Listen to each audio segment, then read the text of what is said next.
Hey guys, tonight we slip into the lantern-lit alleys of Istanbul, where the air hums with the call to prayer and the soft murmur of students reciting verses under a star-strewn sky.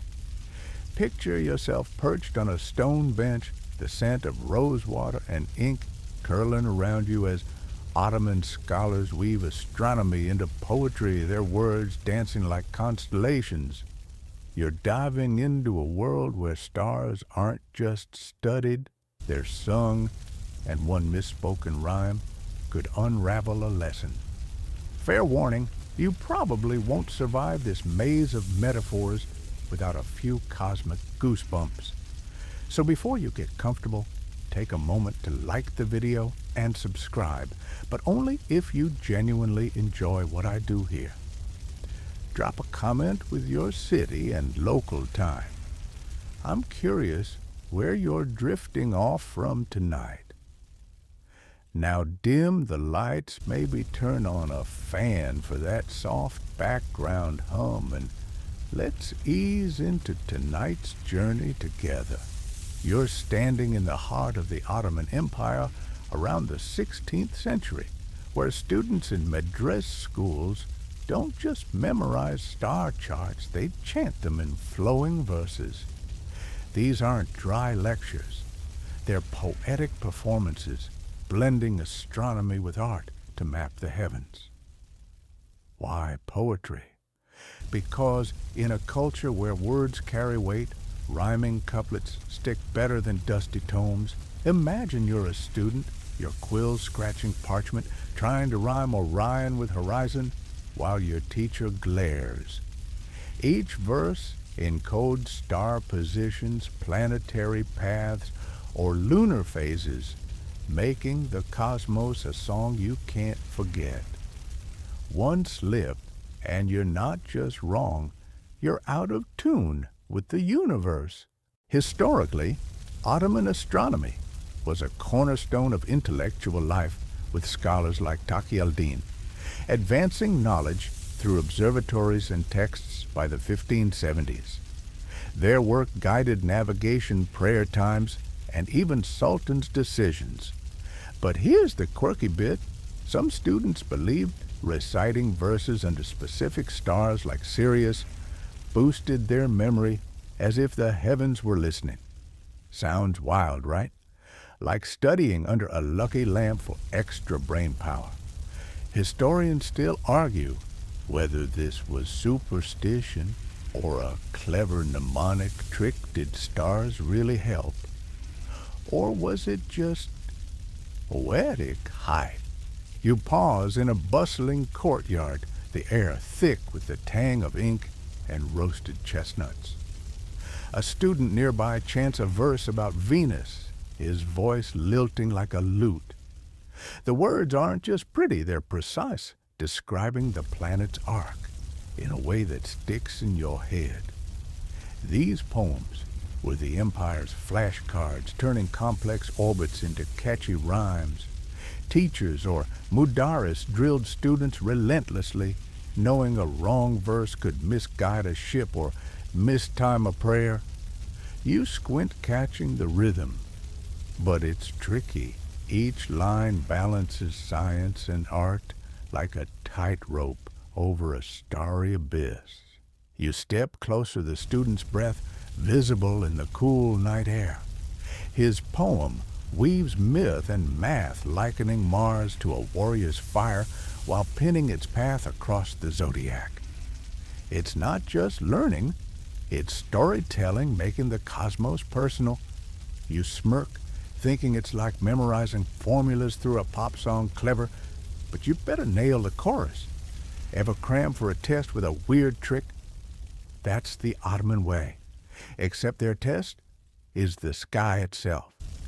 The stars are calling, but the madras is where it all begins, and you're about to step into its candlelit classrooms to see how these verses took root. You're slipping through the lantern-lit corridors of an Istanbul madrasa, the air heavy with the scent of old parchment and cedar oil. the distant hum of the city's evening prayers weaving through the walls. The stars outside glitter like scattered jewels, and you're still chasing the mystery of why Ottoman students learned astronomy through poetic verses, their words turning constellations into songs. Remember that student chanting about Venus in the courtyard? His rhymes were born here in the madrasas, starlit classrooms where poetry and science collide. Now, you're exploring the heart of these schools, and trust me, it's cozier than a coffee shop study session, but twice as intense. Picture yourself squeezing onto a cushioned bench in a domed classroom, the walls etched with arabesques that seem to swirl like galaxies. Students hunch over low tables, their quills scratching, as a mudaris recites a verse about the Pleiades, his voice rising and falling like a storyteller's. The madras, a religious and scholarly hub, isn't just for theology, it's a crucible for astronomy, where students learn to navigate the heavens through couplets. Historically, by the 16th century, Ottoman madrasas like the Suleymaniya were centers of learning blending Islamic sciences with astronomy to serve the empire's needs, from setting prayer times to guiding trade routes. You're watching a student repeat a line about Saturn's orbit, his brow furrowed, knowing one wrong syllable could earn a sharp rebuke. Here's the quirky bit.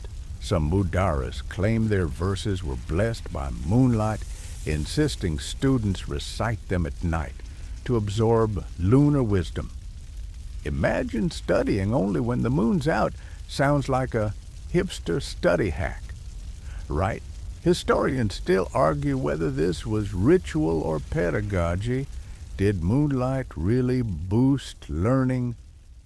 Or was it just a way to make lessons mystical? You lean closer, the flicker of oil lamps casting shadows on the students' faces. The classroom's alive with rhythm, each verse a mnemonic tying stars to stories. One poem likens Orion to a hunter chasing the moon, its lines encoding the constellation's path. The mudaris paces his robe, swishing, correcting a student's cadence like a choir director. These verses aren't just art, they're tools ensuring students recall star positions for navigation or calendars. You're struck by the precision, how a rhyme about Mars pins its place in the zodiac better than any chart. It's like learning math through a jingle, but for mapping the cosmos. You notice a student scribbling notes, his parchment filled with couplets, not diagrams. The madrasa's method is deliberate poetry sticks where prose fades, especially in a culture where oral tradition reigns. But it's not easy. A flubbed verse could miss a line of prayer time or send a ship off course. You wince, imagining the pressure. It's like memorizing lines for a play knowing the audience is the entire empire. You smirk, picturing a student muttering rhymes like you'd cram for a test with a catchy tune. Ever sing a song to ace an exam? That's the vibe, but with stars as the stakes. You step back, catching a glimpse of the night sky through a latticed window. The madras feels alive, its walls echoing with centuries of verses. These classrooms aren't just teaching halls, they're where the heavens meet human voices, where students learn to sing the stars. You chuckle thinking of a mudaris scolding a student for a flat rhyme like a music teacher with a grudge. The poetry's power is clear, but its charm, its ability to make the cosmos unforgettable, is what you're about to unravel next as the stars keep calling. You're lingering in the cool shadows, of an Istanbul madrasa, the night air slipping through arched windows with the scent of jasmine and ink, the distant hum of a muezzin's call blending with students' murmured verses. You're still chasing those poetic astronomy lessons, their rhymes mapping the stars like a celestial songbook. Remember that mudaris in the classroom, his voice weaving Orion's hunt into a couplet. That's the magic of the madras, where poetry doesn't just teach astronomy, it makes the cosmos unforgettable. Now, you're diving into how poetry's charm turned dry star charts into living verses, and trust me, it's catchier than a bizarre musician's tune. Picture yourself sprawled on a woven rug, surrounded by students chanting in rhythm, their voices rising like waves as they recite a poem about the Milky Way. In Ottoman culture, poetry wasn't just art, it was a tool transforming complex ideas into memorable lines. Astronomy, with its endless constellations and planetary arcs, was tough to memorize, but verses made it stick like honey. A rhyme about Venus gliding through Taurus could lodge in your mind for years, guiding you across deserts or seas. Historically, by the 16th century, Ottoman scholars like Ali Kushji used poetic forms to teach sciences blending Persian and Arabic literary traditions with Islamic astronomy. You're watching a student grin as he nails a verse about Jupiter, his confidence soaring like the planet itself. Here's the quirky bit. Some students swore reciting poems under a full moon made the stars respond, aligning their minds with the heavens. Imagine chanting to the sky like it's your study buddy. Sounds like a cosmic karaoke night, right? Historians still argue whether this was mystical belief or a mnemonic ritual. Did students think the stars listened, or was it just a way to focus? You lean closer, the scratch of quills on parchment mixing with the students' cadence. The poem they're chanting likens the Pleiades to a flock of silver birds, each line pinning their position in the sky. It's not just pretty. It's practical, encoding angles and seasons in a way that's easier to recall than a chart's cold numbers. You're struck by the genius, how a couplet can map a star's path while making you feel like a poet. It's like learning history through a catchy song. But here, the song steers ships and sets prayers. You smirk, thinking of your own study hacks ever made a rhyme to ace a test. These students are doing that, but for the cosmos.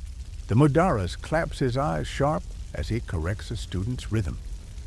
A mispronounced verse could shift a star's place, throwing off a navigator's course or a farmer's calendar. The stakes are high, but the poetry's charm lightens the load-turning, grueling study into a shared performance. You notice a student whispering a line about Mars, his voice soft but sure, like he's wooing the planet itself. The verses weave myth and math. Saturn's rings become a sultan's crown, guiding students through the zodiac with flair. You chuckle, imagining a modern teacher making you rap about physics. It's not so different, just with more turbines and starlight. You glance at the open window where stars wink like they're in on the secret. The poetry's power isn't just memory. It's connection, tying students to the heavens and each other. The madras hums with their voices a chorus that makes the cosmos feel alive.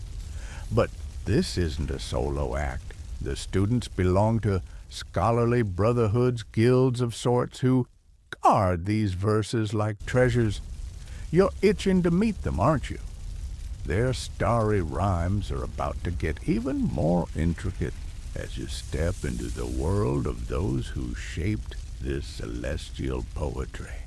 You're weaving through the flickering lantern light of an Istanbul madrasa, the night air thick with the scent of ink and roasted coffee, the soft chant of students' verses echoing off stone walls. You're still chasing those poetic astronomy lessons, their rhymes turning the Milky Way into a silver song. Remember that student grinning as he nailed his Jupiter verse. His confidence came from more than practice. It was forged in the brotherhoods of scholars who guarded these starry poems. Now, you're uncovering the celestial guilds that shaped Ottoman astronomy's poetic tradition, and trust me, it's tighter than a bizarre merchant's knot. Picture yourself slipping into a quiet corner of the madrasa courtyard where a group of students huddle under a cypress tree, their voices low as they recite verses about the zodiac. These aren't just classmates, they're a scholarly guild, a brotherhood bound by shared study and secrecy. In Ottoman culture, scholars often form tight-knit circles like mini academies within the madrasa to master disciplines like astronomy. These guilds passed down poetic techniques, ensuring verses stayed precise and potent. Historically, by the 16th century, figures like Taqi al-Din mentored such groups, blending Greek, Persian, and Islamic astronomy into poems that guided everything from navigation to imperial calendars. You're watching a senior student, his turban slightly askew, correct a younger one's rhyme about Sirius, his tone firm but fraternal. Here's the quirky bit. Some guilds had secret initiation chants whispered under starlight to welcome new members into the cosmic fold. Imagine swearing loyalty to the stars like it's a secret club. Sounds like a nerdy frat ritual, right? Historians still argue whether these chants were symbolic or carried mystical weight. Did they bind scholars to the heavens, or were they just poetic flair? You lean closer, the courtyard's cool stones grounding you. The guild's leader, a mudaris with a beard like a comet's tail, recites a verse about the Pleiades, his words weaving their path through Taurus. The students repeat their voices a chorus, each line a vow to preserve the guild's knowledge. These brotherhoods aren't just about learning, they're about loyalty. A sloppy verse could disgrace the guild, misguiding a ship or mistiming a prayer. You're struck by their unity, how they guard their poems like a family heirloom. It's like a study group that's also a secret society with stars as their handshake. You notice a student scribbling a couplet, his quill trembling slightly. He's new, proving himself to the guild. Their rules are strict. Memorize the verses perfectly, never share them with outsiders, and honor the mudaris like a father. Betray the guild, say, by leaking a poem to a rival group, and you're out your name erased from their circle. You wince, imagining the shame. It's like getting kicked out of a group chat for spilling secrets, but with your scholarly rep on the line. You smirk, picturing a student double-checking his rhymes like you'd proofread a risky email. Ever stress over fitting in? That's his world, every verse a test. You step back, catching the guild's rhythm as they chant about Mars, likening it to a warrior's torch. The poems are their bond, tying them to each other and the cosmos.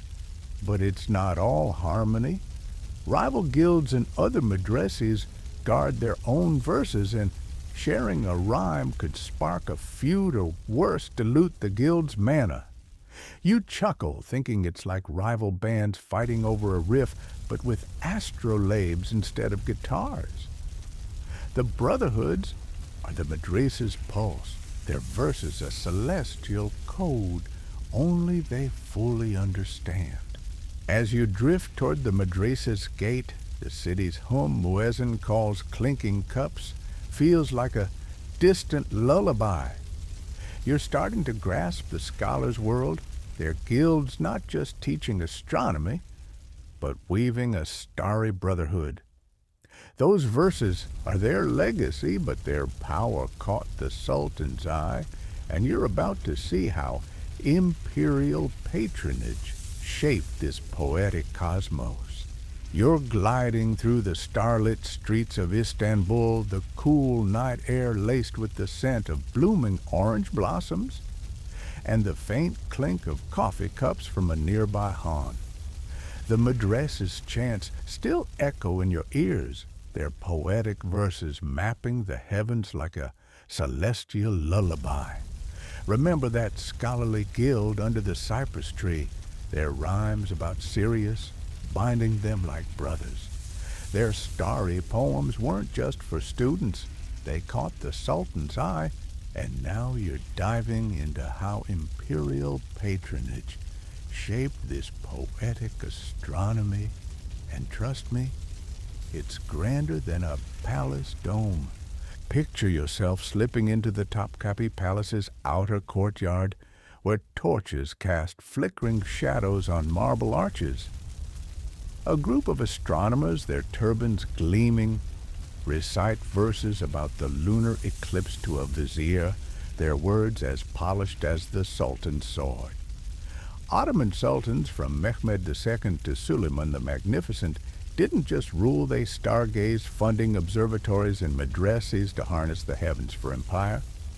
Historically, by the 16th century, sultans like Selim II backed scholars like Taqi al-Din, whose Istanbul observatory used poetic teaching to train astronomers for navigation calendars and even war strategies. You're watching a student present a poem about Venus to the vizier, his voice steady, but his hands trembling, knowing a sultan's favor could make his career. Here's the quirky bit. Some court poets claimed their verses could predict comets, pleasing sultans who saw omens in the sky. Imagine your poem landing you a palace gig for spotting a space rock. Sounds like a cosmic side hustle, right? Historians still argue whether these predictions were science or flattery. Did poets really track comets? Or were they just currying favor? You step closer, the courtyard's air thick with rosewater and ambition. The Sultan's patronage wasn't just money, it was power. A well-crafted verse about Mars could win a madras funding or a scholar a court post, but a dull rhyme might land you in the provinces teaching basic math to bored kids. You're struck by the stakes, how poetry wasn't just art, but a ticket to imperial glory. The Sultan saw astronomy as divine, a way to align their rule with the cosmos, and poetic verses made it accessible even to courtiers who'd rather sip sherbet than study stars. You smirk, thinking it's like turning a physics lecture into a tick-tock dance, catchy, but it better deliver. You notice a young astronomer clutching his astrolabe, waiting his turn to recite. His poem, likening Saturn to a sultan's crown, isn't just pretty. It's strategic, praising the throne while teaching its orbit. The Sultan's spies are watching, ensuring no verse hints at rebellion or heresy. A poem too bold, say, comparing a comet to a falling crown, could land you in a dungeon. You wince, imagining the pressure. It's like posting a viral tweet, hoping it doesn't get you canceled, except here, it's your neck on the line. You chuckle, picturing a scholar revising his rhymes like you'd edit a risky group chat message. You glance at the palace's domes, their curves mimicking the heavens above. The Sultan's support fueled the madras guilds, their verses polished to courtly perfection. But patronage came. With string scholars had to serve the empire, their poems guiding caravans or timing battles, not just singing stars for fun. The vizier nods, impressed by the Venus verse, and you feel the student's relief like acing a high-stakes presentation. These poems weren't just lessons, they were imperial tools tying the cosmos to the throne. You're starting to see the Sultan's game, but the verse's real magic lies in their mnemonics, and you're about to unravel how they locked the stars in students' minds. As you slip back into the city's pulse muezzin calls, rustling leaves, you're carrying the weight of imperial eyes. The madrasas' starry chants feel grander now, their rhymes not just art, but threads in the Sultan's cosmic tapestry. Those verses are the empire's heartbeat, but their mnemonic power is what makes them unforgettable, and you're itching to crack their code. You're wandering the moonlit alleys of Istanbul, the air cool with the scent of damp stone, and brewing tea, the city's hum softening as the stars burn bright overhead. You're still chasing those poetic astronomy lessons, their verses tying the cosmos to the Sultan's will. Remember that young astronomer in the palace courtyard, his Venus poem winning the vizier's nod. His words weren't just flattery, they were memory tools locking the stars' paths in his mind. Now, you're unraveling how poetry served as mnemonics for Ottoman students, making constellations stick like a catchy tune. And trust me, it's slicker than a bazaar merchant's pitch. Picture yourself back in the madras, crouched on a cushioned mat, the flicker of oil lamps dancing across parchment scrolls. A mudaris recites a verse about the Big Dipper, its rhythm steady as a drum each line, painting the star's arc across the night. In Ottoman education, poetry wasn't just pretty, it was a lifeline for memorizing complex astronomical data. With no printing presses flooding, the 16th century students relied on oral traditions, and rhymes made the heavens easier to recall than dry tables.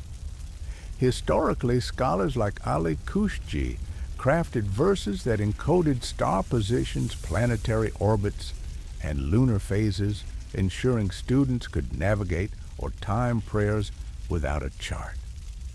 You're watching a student repeat a couplet about Orion, his voice lilting the hunter's belt, vivid in your mind's eye. Here's the quirky bit. Some students believed chanting verses at dawn when stars faded locked the knowledge in their souls. Imagine studying at sunrise to trap the stars' secrets. Sounds like a mystical life hack, right? Historians still argue whether this was spiritual or practical. Did dawn really sharpen memory? Or was it just a way to beat the midday heat? You lean closer, the scent of ink and wax grounding you. The mudaris's poem describes Cassiopeia as a queen on her throne, each line tying her stars to their seasonal shift. It's not just art, it's a mental map. The rhythm guiding students through the zodiac like a song through a maze. You're struck by the brilliance how a rhyme about Mars sticks better than a lecture.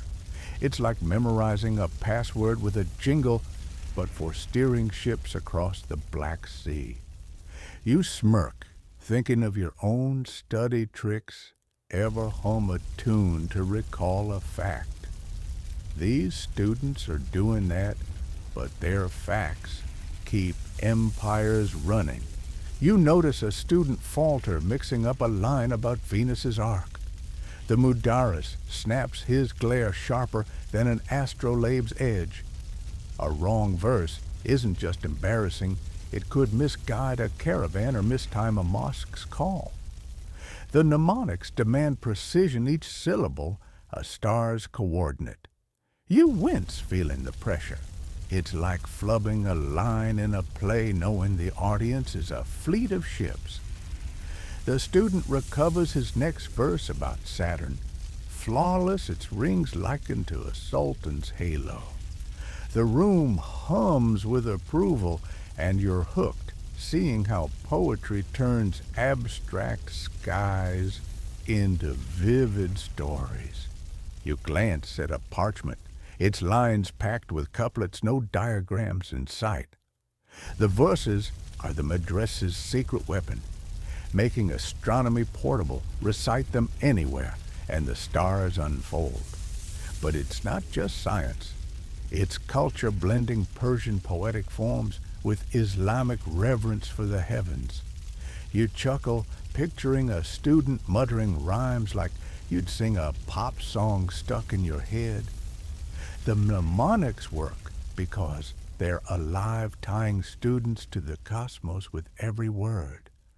But there's a deeper layer. Sufi mysticism weaves through these verses, and you're about to see how it adds a spiritual spin to the starry chants. As you ease out of the madras, the city's pulse, soft lutes, distant waves, feels like a cosmic rhythm. You're starting to grasp the student's world, their verses not just memory aids, but bridges to the stars. Those poems hold the empire's gaze, but their mystical undertones are what make them glow, and you're itching to explore that celestial dance. You're drifting through the quiet glow of Istanbul's madras, the night air slipping through latticed windows with the scent of myrrh and cooling stone, the soft cadence of students' verses blending with the city's distant hum.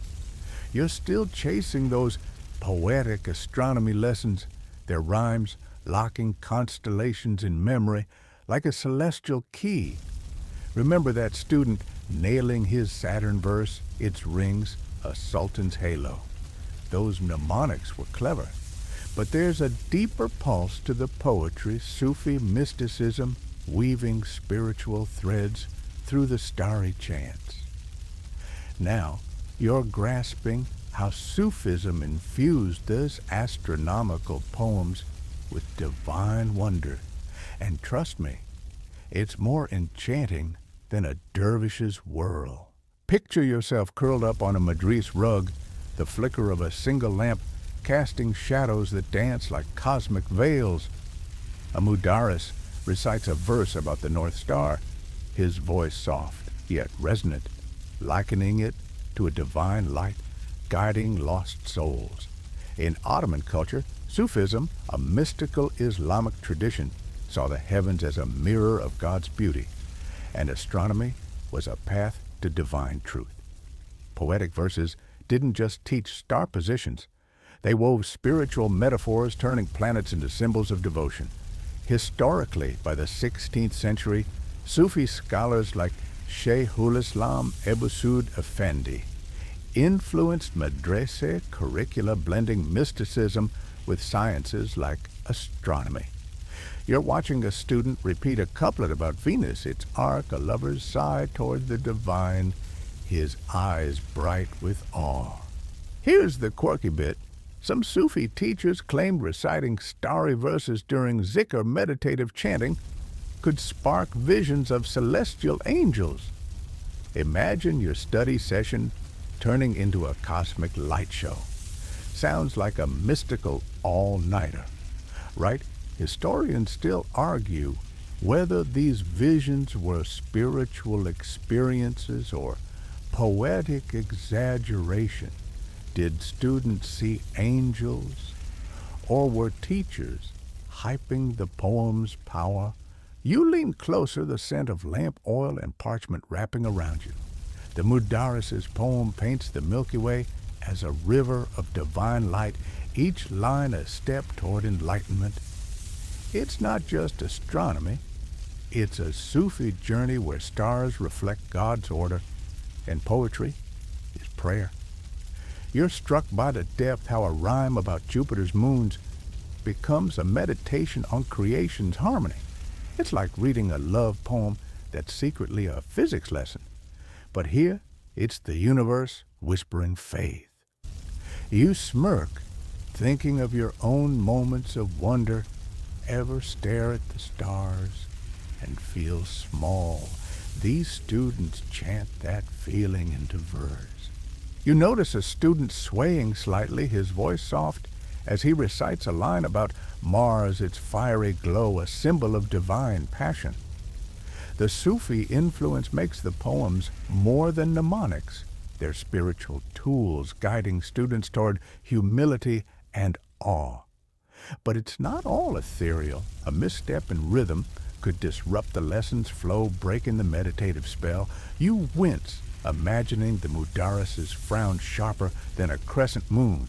It's like flubbing a mantra in yoga class, but here it's a cosmic misstep. You chuckle, picturing a student practicing his rhymes like you'd rehearse a speech, hoping not to trip over divine. You glance at the Mudarris's astrolabe glinting on the table, a reminder that these mystical verses are grounded in science. The poems blend Sufi wonder with precise calculations, ensuring students can track stars for prayer times or caravans while pondering God's design. The madras feels alive, its chants a bridge between earth and heaven, science and soul. You're hooked, seeing how Sufism adds a glow to the starry lessons, but the tools, astrolabes, quadrants give them weight. And you're about to examine how students paired their verses with these instruments to conquer the night sky. As you ease toward the madrasa's door, the city's rhythm, soft oud strums lapping waves, feels like a mystic's lullaby. You're starting to grasp the students' world, their verses not just maps, but prayers weaving Sufi awe into the cosmos. Those starry rhymes are divine, but the tools that ground them are just as vital, and you're itching to see how they bring the heavens to hand. You're nestled in the dim glow of an Istanbul madrasa, the late-night air heavy with the scent of wax and aged parchment, the soft hum of students' verses mingling with the rustle of turning pages. You're still chasing those poetic astronomy lessons, their Sufi-tinged rhymes, weaving stars into prayers. Remember that Mudarris, likening the Milky Way to a divine river. His words were mystical, but they're paired with tools that ground the cosmos in brass and wood. Now you're examining the instruments Ottoman students used alongside their starry verses. And trust me, it's sharper than an astrolabe's alidade. Picture yourself hunched over a low table, the lamplight glinting off a polished astrolabe, its intricate dials etched like a poet's script. Students cluster around chanting a verse about the Pleiades while adjusting the instrument's pointers. These tools, astrolabes, quadrants, and celestial globes, aren't just gadgets. They're the backbone of Ottoman astronomy, turning poetic rhymes into practical star maps. Historically, by the 16th century, scholars like Taqi al-Din used such instruments in observatories, measuring star positions with precision that guided ships and mosques. The verses, with their rhythmic mnemonics, helped students recall how to align an astrolabe's ret, to track Orion, or calculate prayer times. You're watching a student rotate the astrolabe, his chant about Venus, syncing with the tool's click like a cosmic metronome. Here's the quirky bit. Some students believed their astrolabes were tuned by starlight. Claiming tools left under a full moon worked better. Imagine charging your calculator in the moonlight. Sounds like a techie superstition, right? Historians still argue whether this was ritual or just a way to care for instruments. Did starlight really help, or were students just obsessive about their gear? You lean closer, the tang of metal and oil sharp in the air. The astrolabe's dials spin, mapping the zodiac, as the student recites a couplet about Mars, its path pinned by both verse and tool. The quadrant, a simpler wedge of brass, measures altitudes, while a celestial globe painted with constellations spins under a student's fingers, its stars matching the poem's imagery. These instruments make the verses real. You can chant about Sirius all night. But without an astrolabe, you're not guiding a caravan. You're struck by the synergy, how poetry and tools dance together like lyrics, and a guitar riff making a song whole. You smirk, thinking it's like pairing a study app with a killer playlist, except here, it's the stars on the line.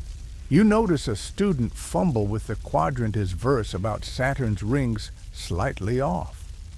The Mudaris snaps, correcting his grip and rhythm in one breath.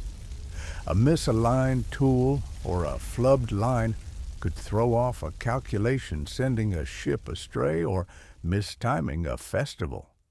You wince, feeling the pressure. It's like botching a GPS setting, but with a sultan's fleet at stake. You chuckle, picturing the student polishing his astrolabe like you'd baby your phone, hoping it doesn't fail you. The tools demand precision, often blessed with karakia-like prayers, to honor their role in touching the heavens. You glance at a celestial globe, its constellations gleaming under the lamp. The students pair each verse with a tool's use, recite Jupiter's path, then measure it. Chant the moon's phases, then plot them. The madrasas feels like a workshop, blending mysticism and math. You're hooked, seeing how these instruments ground the Sufi-tinged poems in reality. But the students' unity isn't perfect. Rivalries over who crafts the best verses simmer, and you're about to witness how these starry rhymes spark scholarly showdowns under Istanbul's night sky. As you slip toward the madrasa's courtyard, the city's pulse muezzin calls, clinking cups, feels like a distant heartbeat. You're starting to grasp the students' world, their tools and verses not just mapping stars, but anchoring an empire. Those astrolabes and rhymes are a cosmic duet.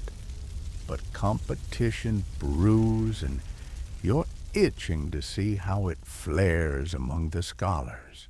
You're skulking through the moonlit courtyard of an Istanbul madrasa, the air sharp with the scent of cypress and cooling coffee, the faint echo of a lute mingling with the rhythmic chants of students. You're still chasing those poetic astronomy lessons, their verses paired with astrolabes to map the heavens. Remember that student fumbling his quadrant, his Saturn verse off-key. His struggle hints at the pressure. But it's not just about precision rivalries among scholars. Turn these starry rhymes into battlegrounds. Now, you're witnessing how competition over poetic verses sparks scholarly showdowns, and trust me, it's fiercer than a bizarre haggling match. Picture yourself hiding behind a stone pillar, watching two groups of students face off under the stars. One guild from the Suleymaniye Medrese boasts a poem about Orion's belt, its cadence sharp as a dagger. The other, from the Fatih Medrese, counters with a verse about Cassiopeia, their words dripping with pride. These aren't just recitals, they're duels, each guild vying to prove their rhymes are the empire's finest. Historically, by the 16th century, Ottoman scholarly circles were competitive with madrasas like rival schools battling for prestige and the Sultan's favor. A superior verse could win a guild patronage or a teacher's post at court. You're watching the student step forward, his Orion poem bold, but his rival smirks, ready to outshine him. Here's the quirky bit.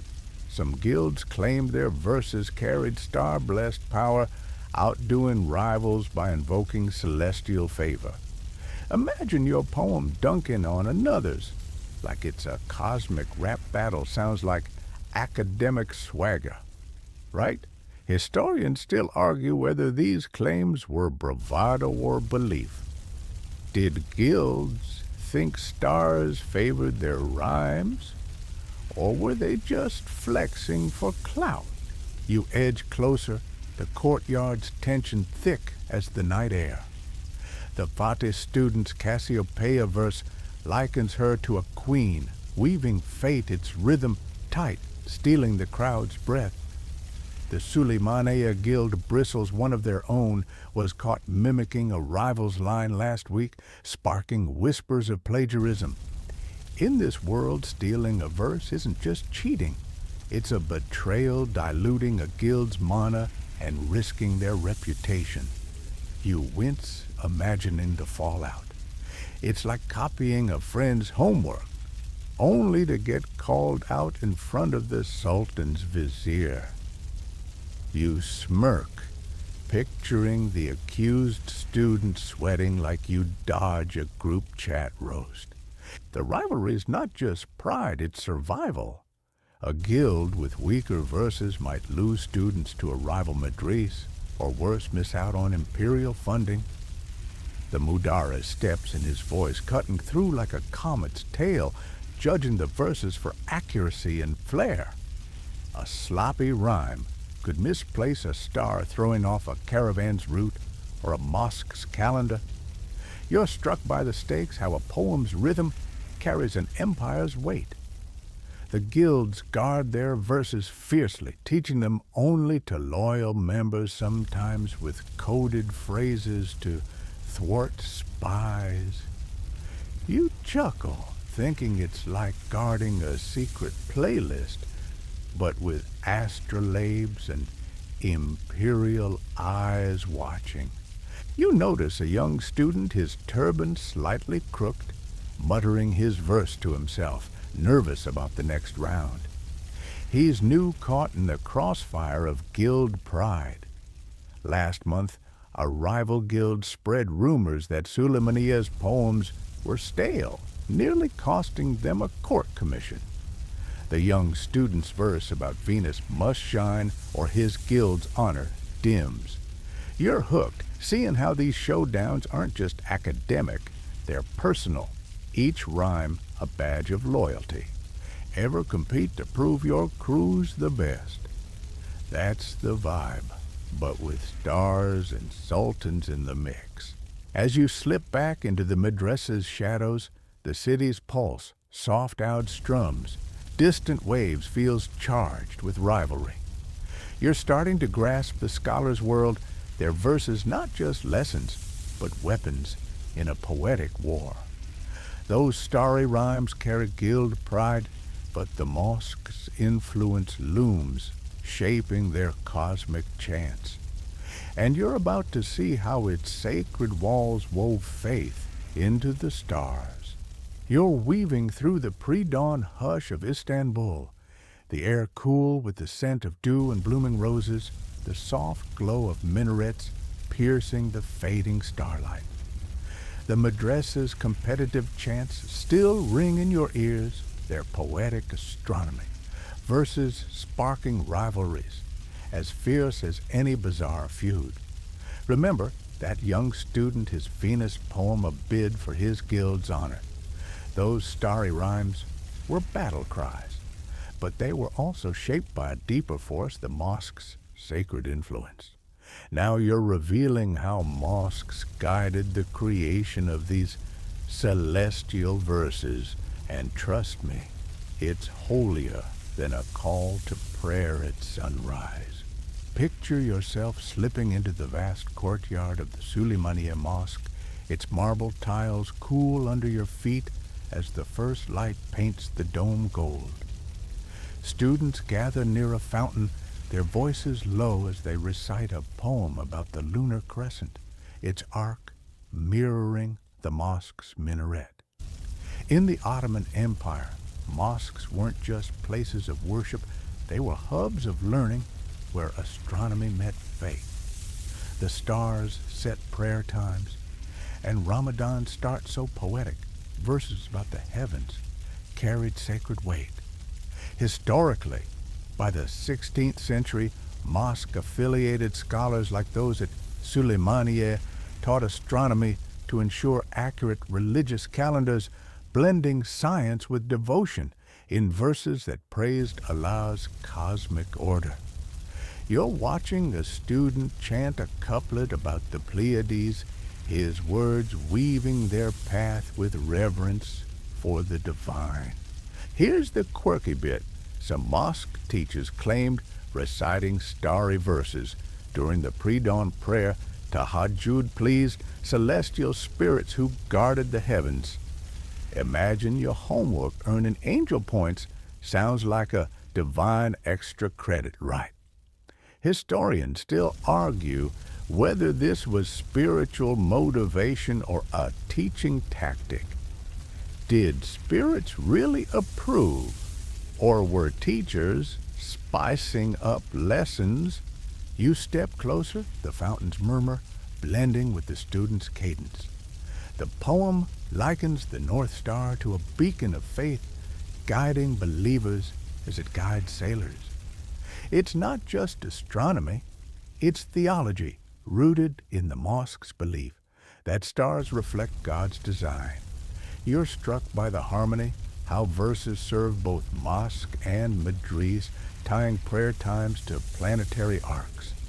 It's like syncing your calendar app with a sacred playlist, but for an empire soul. You smirk, thinking of your own rushed morning routines. Ever pray for a good day? These students chant for cosmic alignment. You notice a sheikh, his robe flowing, overseeing the recital.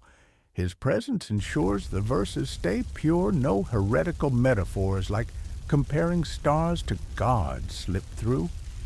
A poem too bold could spark accusations of blasphemy, risking a scholar's career or worse.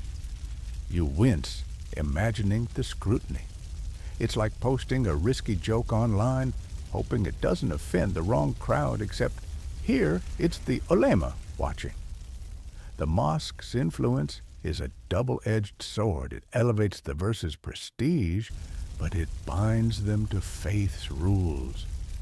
You chuckle, picturing a student editing his rhymes like you'd tweak a sensitive email. You glance at the minaret, its crescent glinting like the lunar verse you just heard. The mosque's role is clear. Its scholars, often madras teachers, too craft poems that balance science and devotion.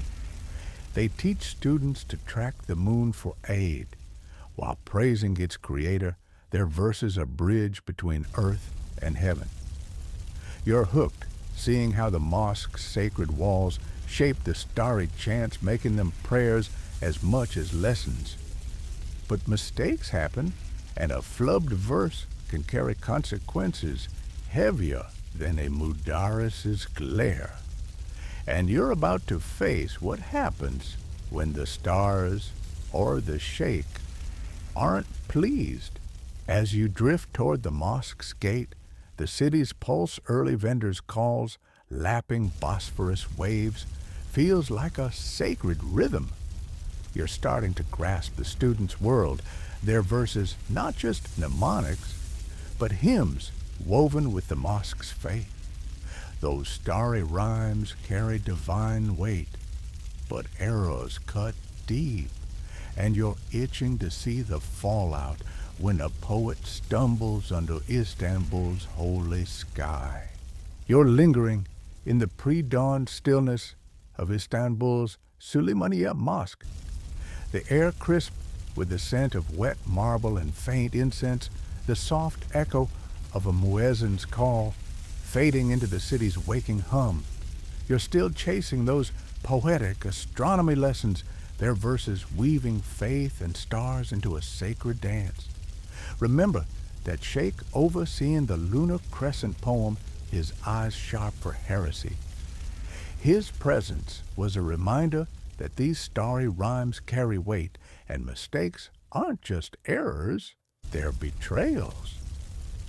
Now you're facing the consequences of misreciting these celestial verses, and trust me, it's tougher than flubbing a line in a school play. Picture yourself crouching in the mosque's courtyard, the first light glinting off its minarets as a student stands before a stern madaris, his turban askew, his voice trembling. He's misrecited a verse about Venus, swapping its zodiac path with Jupiter's, a blunder that could mistime a prayer or misguide a caravan. In Ottoman, madrasa's accuracy was everything. Astronomy verses weren't just poetry. They were tools for empire-setting calendars and guiding ships. Historically, by the 16th century, errors in such lessons could lead to harsh penalties, from public shaming to expulsion from the madras, especially if they disrupted religious duties. You're watching the student bow his head, the crowd's whispers stinging like a desert wind. Here's the quirky bit. Some believed a flubbed verse angered celestial spirits, bringing bad luck like storms or lost ships. Imagine your bad poem sinking. A boat sounds like a cosmic urban legend, right?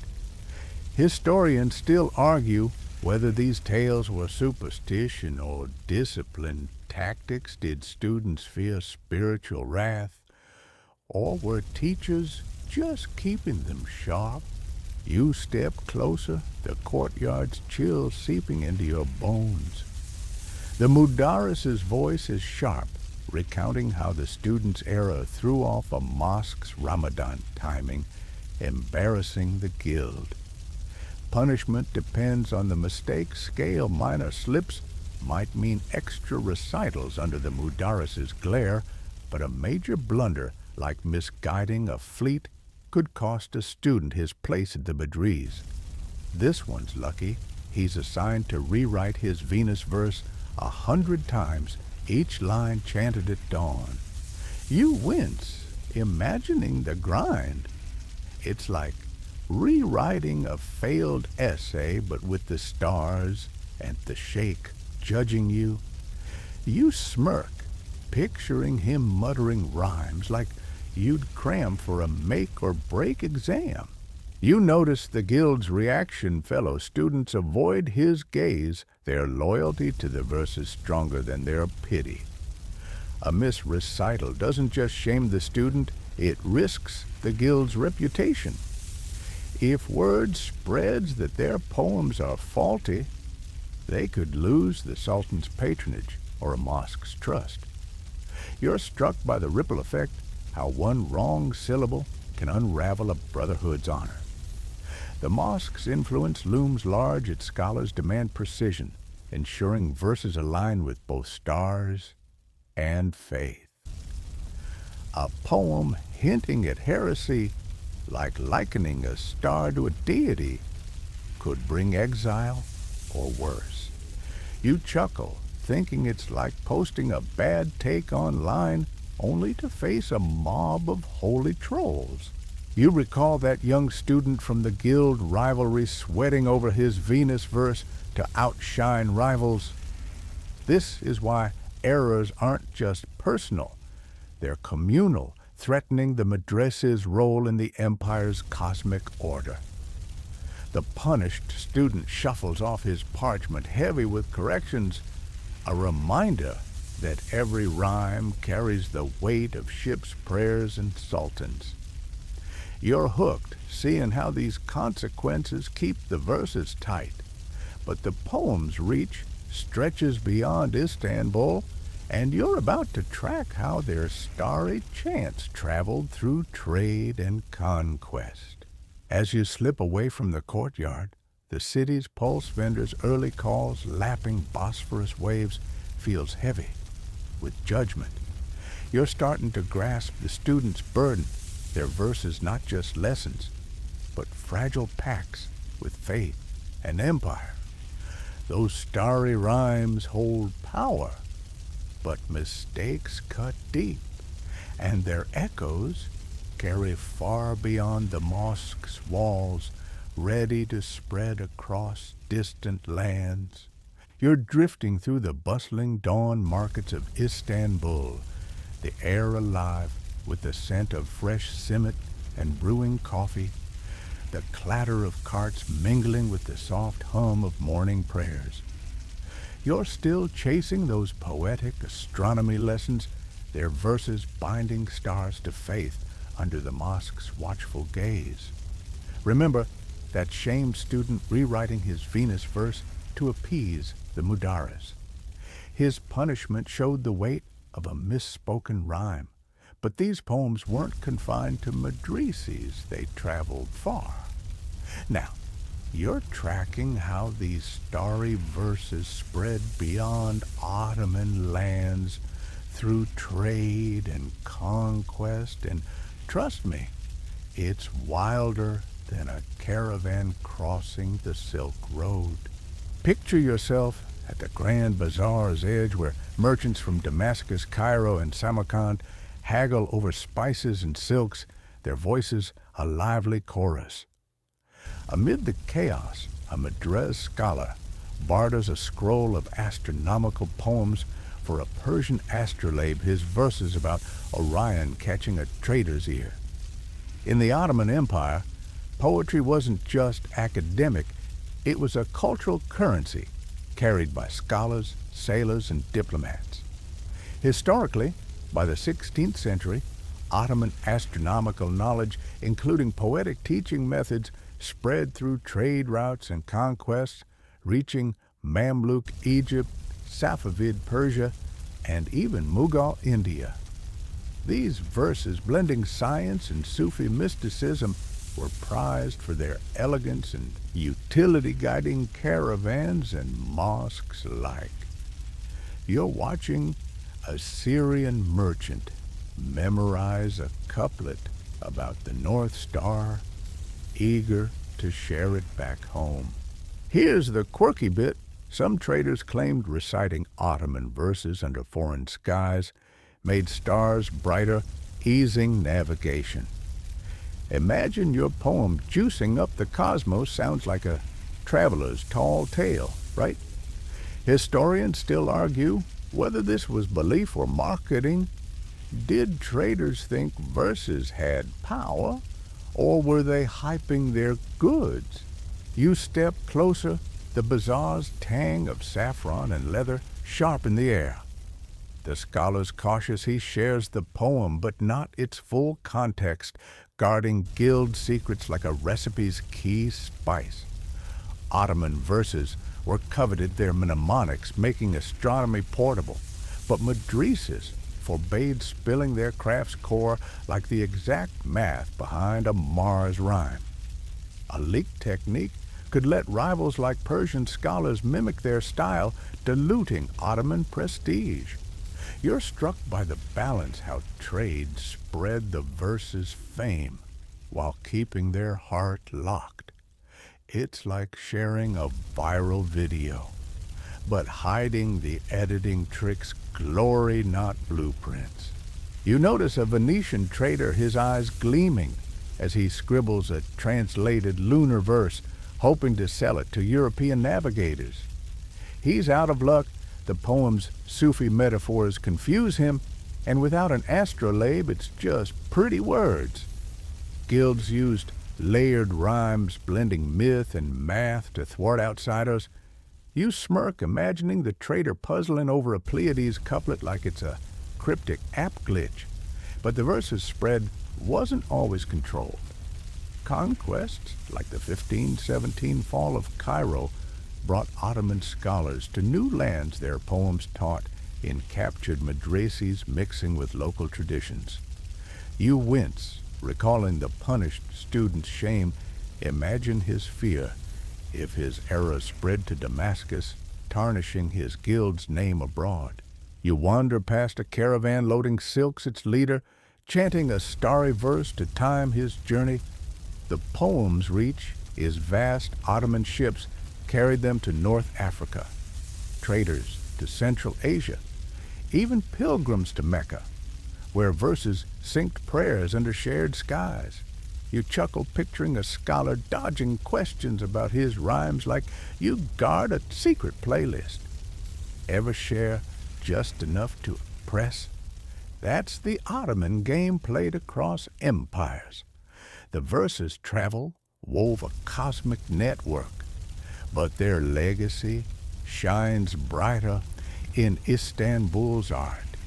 And you're about to trace how they inspired celestial masterpieces.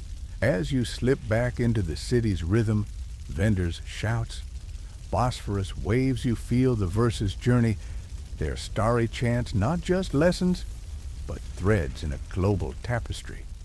Those poems carried Ottoman manna far, but their roots in Istanbul's art run deep, ready to bloom in the empire's starry designs.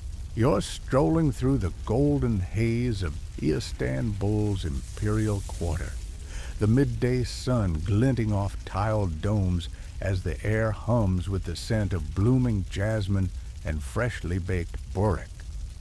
The city pulses with life vendors hawking silks, muezzins calling for minarets, and you're still chasing those poetic astronomy lessons, their verses carried across empires by traders and scholars.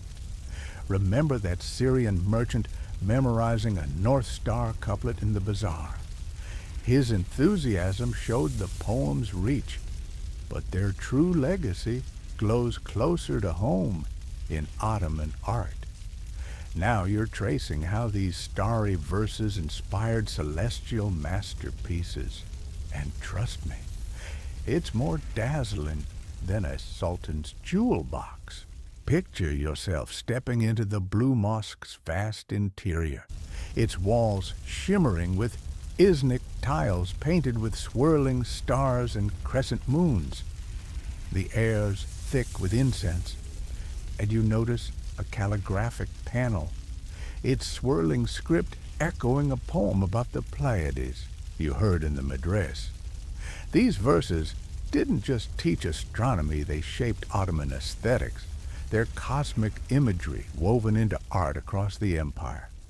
Historically, by the 16th century, Ottoman artisans drew on astronomical poetry to craft everything from mosque decorations to illuminated manuscripts blending science with beauty. The poem's metaphors likening Mars to a warrior's torch or the Milky Way to a divine river sparked designs that adorned palaces and prayer halls.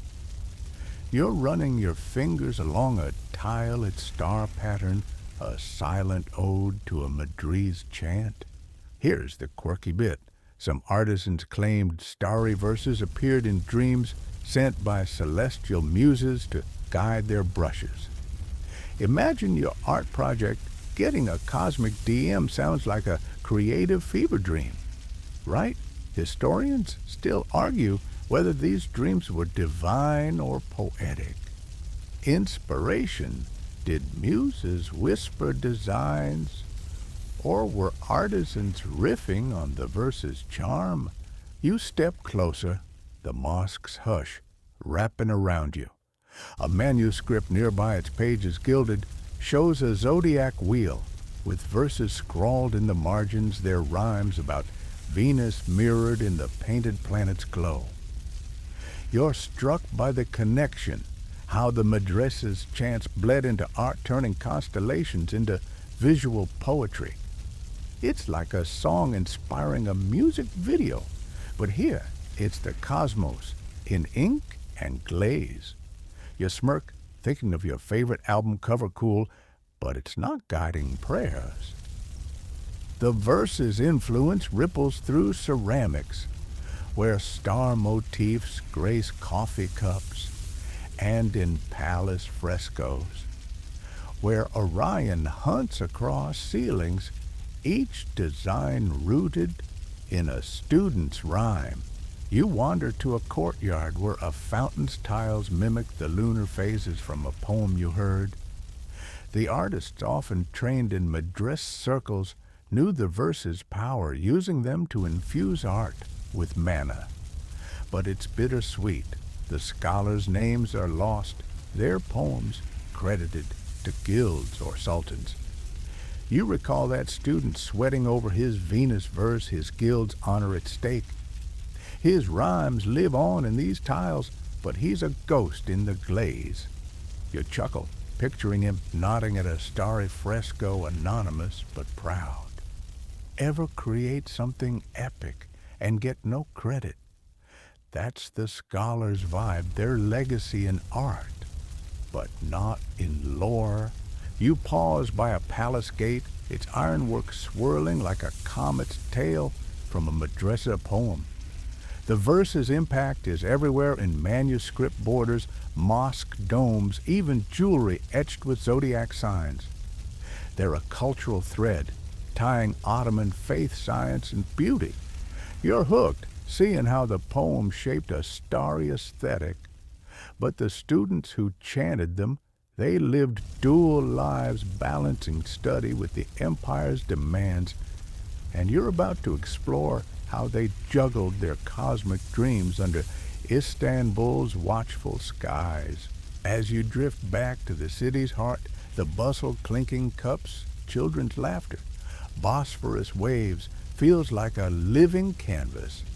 You're starting to grasp the verse's reach, their starry rhymes not just lessons, but sparks for art that lights the empire. Those poems wove a celestial legacy, but the students' lives were the ink, and you're itching to see how they balanced their starry world with earthly duties. You're weaving through the twilight bustle of Istanbul's imperial quarter, the air soft with the scent of roasting chestnuts and the faint tang of ink from nearby scriptoria. The city hums with life merchants closing stalls, minarets glowing under the first stars. And you're still chasing those poetic astronomy lessons, their verses etched into mosque tiles and gilded manuscripts. Remember that calligraphic panel in the Blue Mosque? Its starry swirls echoing a Pleiades poem. Those verses shaped Ottoman art, but the students who chanted them lived split lives, juggling cosmic study with earthly duties. Now, you're exploring their dual roles, balancing madras scholarship with the empire's demands. And trust me, it's trickier than threading a needle in a sandstorm. Picture yourself trailing a student through a crowded bazaar, his turban bobbing as he dodges carts. By day, he's a madras scholar, memorizing verses about Orion's arc, his quill scratching under a mudarris's glare. By night, he's a scribe, a tutor, or a mosque assistant setting prayer times or guiding caravans with his starry knowledge. In the Ottoman Empire, students weren't just learners, they were cogs in a vast machine, their astronomy skills serving sultans, merchants, and imams. Historically, by the 16th century, madras graduates often held multiple roles, from court astronomers to community mediators, their poetic verses a bridge between scholarly halls and practical life. You're watching him pause to recite a lunar couplet for a trader, earning a coin, but risking a late-night study session. Here's the quirky bit. Some students use their verses to settle bizarre disputes, likening arguments to misaligned stars that need realigning. Imagine calming a fight with a poem about Venus. Sounds like a diplomatic mic drop, right? Historians still argue whether this was strategic or cultural flair. Did students mediate with poetry? Or was it just Ottoman charm. You follow him to a Han where he tutors a merchant's son in zodiac rhymes. His voice is steady, but his eyes are tired. He's been up since dawn, chanting in the madrasas, then scribing for a vizier. His verses aren't just academic, they're his currency, proving his worth to the empire. You're struck by the grind, how he balances starry dreams with earthly hustle. It's like juggling a degree in a side gig, except his gig keeps ships on course and mosques on time. You smirk, thinking of your own multitasking marathons ever burn out on a deadline. That's his life with astrolabes instead of laptops.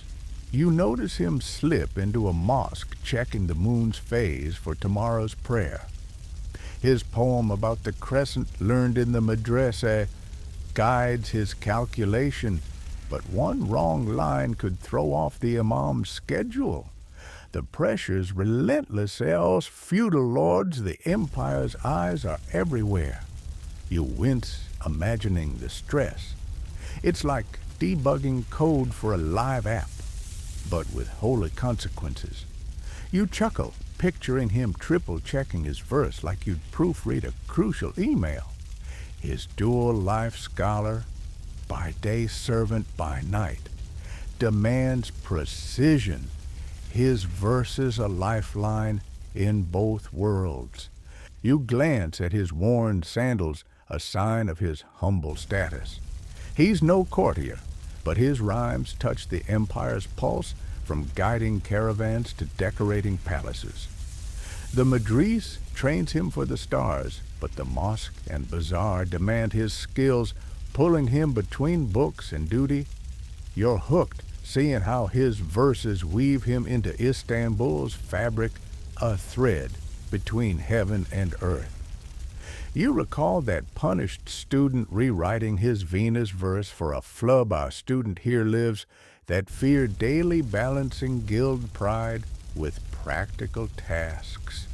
You chuckle, imagining him practicing rhymes like you'd rehearse a speech, hoping to shine under pressure.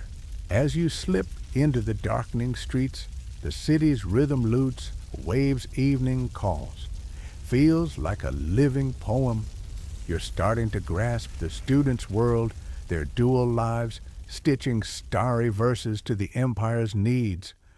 Those rhymes were their manna, but empires shift, and you're about to reflect on why this poetic astronomy faded like stars at dawn. You're drifting through the quiet streets of Istanbul at dusk, the air soft with the scent of blooming linden and the faint clink of teacups from open windows. The city's pulse slows, muezzin's calls, fade stars emerge like scattered pearls, and you're still chasing those poetic astronomy lessons, their verses threading through madrasas, mosques, and markets. Remember that student juggling his roles, chanting lunar rhymes to guide a trader? His dual life wove the empire's cosmic tapestry, but even the brightest stars dim. Now you're reflecting on why this poetic astronomy waned, its verses fading like a song half remembered, and trust me, it's as poignant as a lute's final note. Picture yourself standing in a deserted madrasa courtyard, its stone benches cool under the twilight, the air heavy with the ghost of chance. The poetic verses that once mapped Orion and Venus are now rare, their rhythms lost to time. The madrasa feels empty, its astrolabes gathering dust, the guild's starry brotherhoods dissolved. Historically, by the 18th century, Ottoman astronomy began to decline as European scientific methods like telescopes and printed charts outpaced traditional techniques. The empire's focus, shifted wars, reforms, and economic strain left less room for poetic lessons. Madrasas modernized or closed, and verses gave way to prose textbooks, their charm no match for precision instruments. You're touching a cracked astrolabe, its dial still etched with zodiac signs, feeling the weight of a world slipping away. Here's the quirky bit. Some elders claimed the stars hid their verses, guiding scholars to forget them to protect their sanctity from Western eyes. Imagine the cosmos hitting mute on its own song. Sounds like a mystic's bedtime tale, right? Historians still argue whether this was a coping myth or deliberate secrecy. Did the stars guard their poems, or did change simply drown them out?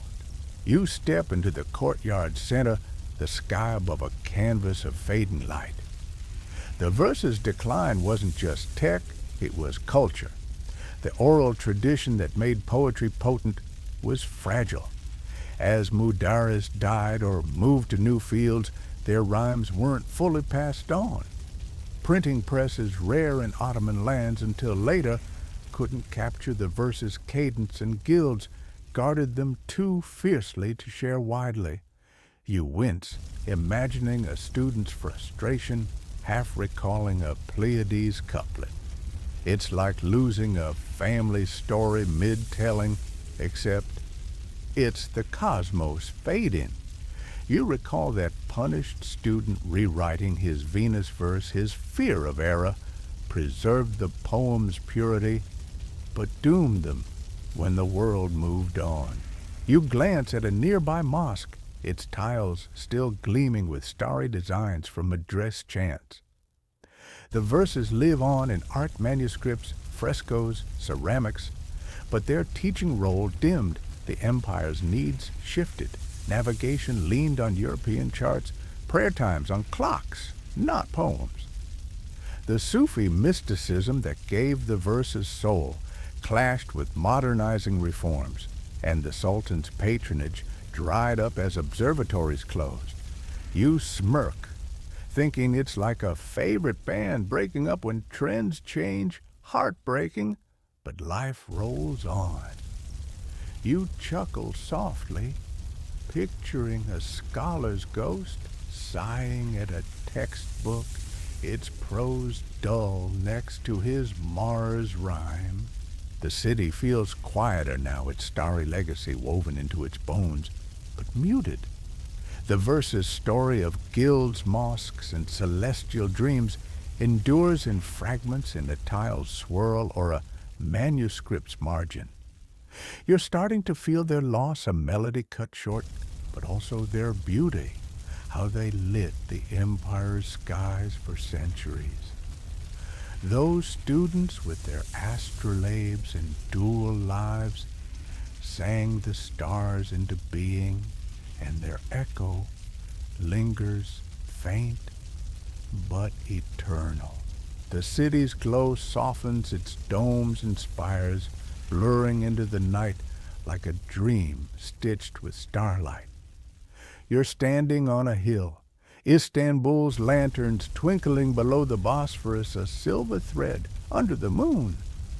The students' verses, once bright, as Sirius carried the heavens in their rhymes, their words a bridge to gods, sultans, and seas. Though their chants faded, their spirit hums in the city's art, in every crescent tile and gilded page. Let the waves murmur, cradle you the stars above, a gentle guide. Close your eyes, feel the cosmos' quiet embrace, and drift into a dream where the heavens still sing. Good night.